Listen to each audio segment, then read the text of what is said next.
मेरे मोहल्ले के बच्चे भाई वो ऐसे अजीब अजीब से गेम्स खेलते थे। कहीं ड्रैगन फ्लाई में रस्सी बांध के उसको पेट बना लिया है, कहीं नंगे भाग रहे टायर के पीछे लकड़ी मारते मारते। मेरी मम्मी को उन पे दया आ रही है कि बेचारे गरीब बच्चे किसी भी चीज से खेल लेते हैं, फिर हमारी कार पलट जाती है। हम कैसे कैसे लोग रहते हैं यार। वो टायर हमारी कार का था। और मुझे एक बात बताओ, चक्के से खेलने पे वो गरीब कैसे कंसिडर हो रहे हैं? क्या पता उनने कार खरीद के चक्का निकाला हो, क्या पता लैम्बोर्गिनी के चक्के से खेल रहे हो। नहीं, तुम्हें कैसे पता चल रहा है वो गरीब है या अमीर? और एक चक्के से इतनी सारी एक्टिविटी करेंगे ये लोग। कभी चक्के में रस्सी बांध के झूला बना दिया, कभी झूले से फिका के खुद को लूला बना दिया, कभी लूले पे झूला बांधकर हुला हू बना दिया। ये इतने हरामी बच्चे थे, इनके साथ कोई भी घर नहीं खेलता था, क्योंकि घर ये जुए में लगा के हार जाते हैं। ये वो बच्चे जिन्हें तुम रिमोट कंट्रोल कार भी दोगे तो उसकी मोटर निकाल के पंखा बनाएंगे। एक बार इन्होंने रिमोट कंट्रोल रिमोट बनाया था। तुम अगर इस रिमोट पे बटन दबाओगे तो इस रिमोट पे बटन दबेगी, बस।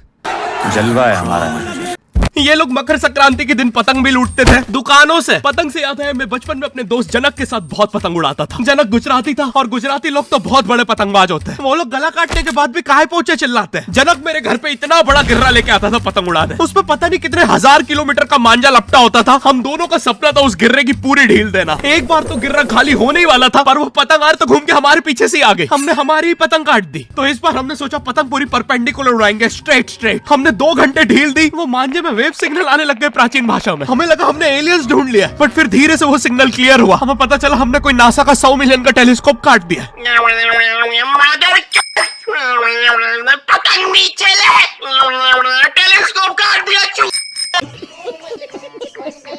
नासा का टेलीस्कोप जैसे ही नीचे गिरा, बच्चों से पहले विसरो ने लूट लिया। बहुत वियर्ड था, इतने सारे बुड्ढे छत कूद के भाग रहे थे। एक तो जनक के मांझे में इतनी सारी गठाने होती थी, वो मांझा इतना भारी हो जाता था। हम चौथे माले से पतंग उड़ा रहे, वो दूसरे माले पे उड़ रही है। बचपन में बोला जाता है किसी भी स्ट्रेंजर से बात नहीं करते, तो फिर मैं इशारे करता था। तो फिर दादी मेरे चरित्र पे सवाल उठाती थी। दादी से याद है, पुराने जमाने में एंटरटेनमेंट के लिए कुछ होता नहीं था, तो लोग 7-7, 8-8 बच्चे पैदा कर लेते थे ताकि उन्हें जायदाद पे लड़ता देख मजे ले सके। मेरे पापा के 5 भाई और 4 बहनें हैं, टोटल 9 बच्चे। मेरी दादी ने जिंदगी के 9 साल बस बच्चे दिए। दादी ने 9 साल तक पेट में इतनी लातें खाई है, उनके अंदर से एब्स आ गए थे। मेरी दादी लिटरली अंदर से टूट चुकी थी। उनका इतनी बार ऑपरेशन हो रखा है, उनको डॉक्टर ने टाकों की जगह चेन लगा दी थी। भाई आज के जमाने में तो इतने बच्चे कोई पैदा नहीं करता, उल्टा अबॉर्शन करवा लेते हैं। और यस, मैं अबॉर्शन बोलूंगा क्योंकि मुझे जेल नहीं जाना। एक तो इंडिया में भी अबॉर्शन करवाना लीगल है, लेकिन बच्चे का जेंडर जानना इलीगल है। मतलब तुम मार तो सकते हो, लेकिन किसे मार रहे हो ये पता नहीं कर सकते। तो देखो अब रिस्क कितना बढ़ गया है। क्या पता अंदर शेर बैठा हो या कोई बड़ा गैंगस्टर, क्योंकि तुम्हें तो पता नहीं है तुम किसकी सुपारी दे रहे हो। क्या पता वो अंदर बंदे लेके बैठा हो। बचपन में सबके मम्मी पापा डराते हैं, मस्ती मत करो वरना बोर्डिंग स्कूल भेज देंगे। और मुझे बोर्डिंग स्कूल से इसलिए डर नहीं लगता था कि मैं वहां जाके अपनी फैमिली से दूर हो जाऊंगा। मुझे बोर्डिंग स्कूल से इसलिए डर लगता था क्योंकि वहां पे वो बड़े दांतों वाला ईशान अवस्थी होता है। मैंने पहली बार जब तारे जमीन का ट्रेलर देखा था, तो उसमें वो पागल बच्चे ने आतंक मचा रखा था। फिर मैंने मूवी का नाम पढ़ा, तारे जमीन पे। मुझे लगा बिछाए होंगे इस पागल को पकड़ने के लिए, शॉक वॉक देना होगा तारों से। इसके तो दांत भी इतने बड़े हैं, सारी तारे काट देता होगा। मुझे ट्रेलर देख के लगा कोई एक्शन मूवी है, आमिर खान जोकर बना हुआ है। मुझे लगा यही तारों का जाल बना के पकड़ेगा पागल को। हाँ, ट्रेलर देख के तुम्हें क्या ही समझ में आएगा। एक शॉट में आमिर खान बोल रहा है आपके बच्चे को डिसलेक्सिया है, फिर अगले ही शॉट में जोकर बन के बड़ा मछलियां उड़ती क्यों नहीं। फिर मुझे लगा ये शायद अपने माँ बाप को बोल रहा था। और दया तो मुझे उस लंगड़े बच्चे पे आती है जिसके बगल में ईशान अवस्थी को बिठा दिया था। वो बेचारा उठ के भाग भी नहीं सकता। और मैंने तो सुना था बोर्डिंग स्कूल में बस नॉटी बच्चे जाते हैं, तो फिर इस बेचारे गाय से बच्चे को क्यों यहाँ भेज के रखा है? कोई ऐसा तो नहीं इसके पहले पैर थे और ये बहुत मस्ती करता था, तो माँ बाप ने पैर तोड़ के इधर भेज दिया।